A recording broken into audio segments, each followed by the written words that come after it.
ನಮಗೆ ದೇವಸ್ಥಾನ ಕಟ್ಟಬೇಕು ಅಂದರೆ ನಾವು ಈಗ ಹೇಳಿದ್ದೀವಲ್ಲ 4 ಕುಂಟೆ ಕೊಡ್ತೀವಿ ಅಂದೀವಿ.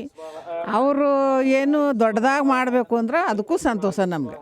ಹ್ಞೂ ಅಲ್ಲ ಈಗ ನೀವು ಇಲ್ಲಿ ವ್ಯವಸಾಯ ಮಾಡ್ತಿದ್ದ ಭೂಮಿ ಇವತ್ತು ಹ್ಞೂ ನಿಮ್ಗೊಂದು ಒಳ್ಳೆ ಧಾರ್ಮಿಕ ಕೇಂದ್ರ ಹ್ಞೂ ಆಗ್ತಿದೆ. ಆಗಲಿ, ಒಳ್ಳೇದು ಆಗಲಿ ಅಂತಲೇ ನಮ್ಮ ಮಕ್ಕಳಿಗೆ.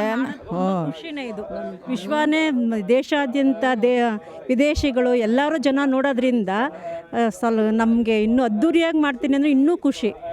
ಅಯೋಧ್ಯೆ ಆಗಬೇಕು. ಅಯೋಧ್ಯೆಗೆ ಹೋಗೋಕ್ಕಾಗ್ದಿರೋ ಜನಗಳು ಅಟ್ಲೀಸ್ಟ್ ಇಲ್ಲಾದರೂ ಬಂದ್ಬಿಟ್ಟು ದರ್ಶನ ಮಾಡಲಿ, ಅವ್ರಿಗೂ ಪುಣ್ಯ ಸಿಗಲಿ ಅನ್ನೋದು ನಮ್ಮ ಆಸೆ. ಅದಕ್ಕೋಸ್ಕರ ಎಲ್ಲರೂ ಸಹಕಾರ ಬೇಕು. ಎಲ್ಲರೂ ದಯವಿಟ್ಟು ದೇವಸ್ಥಾನ ಕಟ್ಟೋದಕ್ಕೆ ಸಹಾಯ ಮಾಡಿ ಅಂತ ನಾವು ಎಲ್ಲರಿಗೂ ಕೈ ಮುಗಿದು ಕೇಳ್ಕೊತೀವಿ ಸರ್.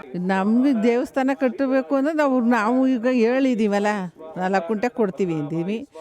ಅವರು ಏನು ದೊಡ್ಡದಾಗಿ ಮಾಡಬೇಕು ಅಂದ್ರೆ ಅದಕ್ಕೂ ಸಂತೋಷ ನಮಗೆ. ಹ್ಞೂ ಅಲ್ಲ ಈಗ ನೀವು ಇಲ್ಲಿ ವ್ಯವಸಾಯ ಮಾಡ್ತಿದ್ದ ಭೂಮಿ ಇವತ್ತು ಹ್ಞೂ ನಿಮ್ಗೊಂದು ಒಳ್ಳೆ ಧಾರ್ಮಿಕ ಕೇಂದ್ರ ಹ್ಞೂ ಆಗ್ತಿದೆ. ಆಗಲಿ, ಒಳ್ಳೇದು ಆಗಲಿ ಅಂತಲೇ ನಮ್ಮ ಮಕ್ಕಳಿಗೆ. ಹ್ಞೂ ಖುಷಿನೇ ಇದು. ವಿಶ್ವನೇ ದೇಶಾದ್ಯಂತ ವಿದೇಶಿಗಳು ಎಲ್ಲರೂ ಜನ ನೋಡೋದ್ರಿಂದ ನಮಗೆ ಇನ್ನೂ ಅದ್ಧೂರಿಯಾಗಿ ಮಾಡ್ತೀನಿ ಅಂದರೆ ಇನ್ನೂ ಖುಷಿ. ಅಯೋಧ್ಯೆ ಆಗಬೇಕು. ಅಯೋಧ್ಯೆಗೆ ಹೋಗೋಕ್ಕಾಗ್ದಿರೋ ಜನಗಳು ಅಟ್ಲೀಸ್ಟ್ ಇಲ್ಲಾದರೂ ಬಂದ್ಬಿಟ್ಟು ದರ್ಶನ ಮಾಡಲಿ, ಅವ್ರಿಗೂ ಪುಣ್ಯ ಸಿಗಲಿ ಅನ್ನೋದು ನಮ್ಮ ಆಸೆ. ಅದಕ್ಕೋಸ್ಕರ ಎಲ್ಲರೂ ಸಹಕಾರ ಬೇಕು. ಎಲ್ಲರೂ ದಯವಿಟ್ಟು ದೇವಸ್ಥಾನ ಕಟ್ಟೋದಕ್ಕೆ ಸಹಾಯ ಮಾಡಿ ಅಂತ ನಾವು ಎಲ್ಲರಿಗೂ ಕೈ ಮುಗಿದು ಕೇಳ್ಕೊತೀವಿ ಸರ್. ನಮಗೆ ದೇವಸ್ಥಾನ ಕಟ್ಟಬೇಕು ಅಂದರೆ ನಾವು ಈಗ ಹೇಳಿದ್ದೀವಲ್ಲ 4 ಕುಂಟೆ ಕೊಡ್ತೀವಿ ಅಂದೀವಿ. ಅವರು ಏನು ದೊಡ್ಡದಾಗಿ ಮಾಡಬೇಕು ಅಂದ್ರೆ ಅದಕ್ಕೂ ಸಂತೋಷ ನಮಗೆ. ಹ್ಞೂ ಅಲ್ಲ ಈಗ ನೀವು ಇಲ್ಲಿ ವ್ಯವಸಾಯ ಮಾಡ್ತಿದ್ದ ಭೂಮಿ ಇವತ್ತು ಹ್ಞೂ ನಿಮ್ಗೊಂದು ಒಳ್ಳೆ ಧಾರ್ಮಿಕ ಕೇಂದ್ರ ಹ್ಞೂ ಆಗ್ತಿದೆ. ಆಗಲಿ, ಒಳ್ಳೇದು ಆಗಲಿ ಅಂತಲೇ ನಮ್ಮ ಮಕ್ಕಳಿಗೆ. ಹ್ಞೂ ಖುಷಿನೇ ಇದು.